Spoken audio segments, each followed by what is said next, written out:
Hello and welcome to our English class. My name is Juan, I'm from Colombia, and today we're going to talk about possibilities.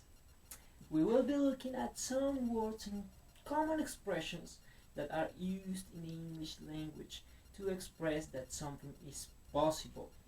But most importantly, we're going to learn how to use these words on a daily basis. So, what exactly is a possibility? A possibility is something that it's possible, probable, or likely to happen in the future. There's a special group of words that help us understand um, that something is possible or likely to happen in the future. These words are called modal verbs. So the first modal verb I want you to know about is will. So, will. We use will when we are 100% sure that something is going to happen. Let me show you an example. It will rain today. In this case, you are 100% sure or certain that rain is coming. When rain is coming? Rain is coming today. And you are not hesitating about this. There's no question about this. Let me show you another example. I will pass the test. Again, you are 100% sure that you will pass the test. Why? Maybe because the test is so easy, or maybe because you have studied for weeks, for days, for months, and you are sure it's going to be so easy. There's a second word I want you to look at. It is must. Must is also a modal verb. And you use must when maybe you are not 100% sure about something, but you still consider there's a high probability of something to happen. So, for example, if someone asks, where are my parents? And the answer is, they must be at the airport. They must be at the airport. So, once again, you are not 100% sure, but for some reason you think it's very likely, it's very probable that these people are actually in the airport. Second example, it must be cold outside. For example, if you look around and many people are wearing jackets, you say, oh, all people here are wearing a jacket, so it must be very cold outside. Once again, you are not sure about this, but you say, okay, it's very probable. Otherwise, these people wouldn't be wearing a jacket. It must be cold outside. Maybe it is raining, maybe it is snowing. You are not sure about that, but it's very probable. Okay. Then we have may and might, which also are modal verbs. So may and might usually are employed to express possibilities in the present and in the future, right? So may and might have similar meanings. However, there's a little difference. May is formal, whereas might is very informal. So you find the word may maybe in textbooks, in writing, which is formal, whereas might you can find it in regular conversations. I think most people use might instead of may because might is more informal. It's a kind of language that people use on a daily basis. So I think that's the main difference. However, the meaning, as I told you before, is exactly the same. Let me give you an example. For example,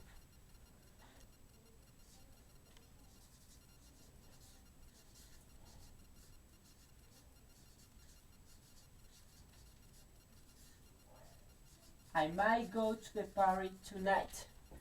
I may go to the party tonight. Am I sure that I will be at the party tonight? No. I say I may. Maybe I'm still thinking about it. I haven't made a decision yet. I'm not sure. So I may go to the party. It's a possibility. This expresses something that maybe is going to happen in the future. Why do I know that I'm talking about the future? Because I'm saying that this may happen tonight. Another example.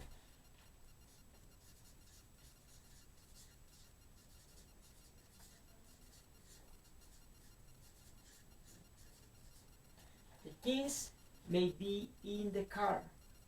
So where are exactly the keys? That is the question. In this moment, where are the keys? The answer is the keys may be in the car.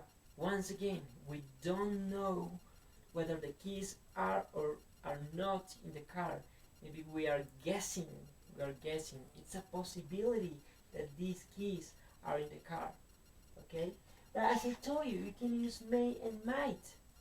So maybe this sentence could be I might go to the party tonight, and the meaning is exactly the same. The second example, you can also say the keys might be in the car, and the sentence doesn't change at all. The only difference is that, as I told you, might is a bit more informal than may. I hope that's clear. So let's jump to the next word. So could.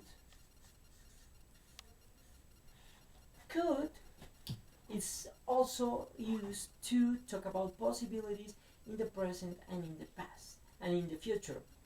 However, could be used also to show different options when we talk about showing or expressing different options. Let me show you an example. If we say, if someone asks, what are we going to do tonight, for example, we could say,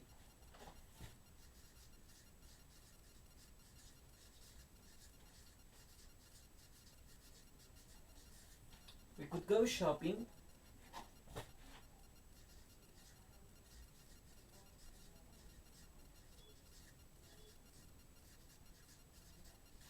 We could stay at home, or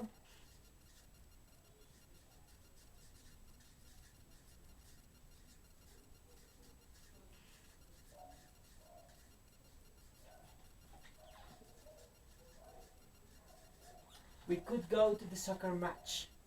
So here we are expressing different options for a plan, for our plans to tonight. So we could go shopping, we could stay at home, or we could go to the soccer match. Those are different options, and also expresses possibility about something that is going to happen tonight.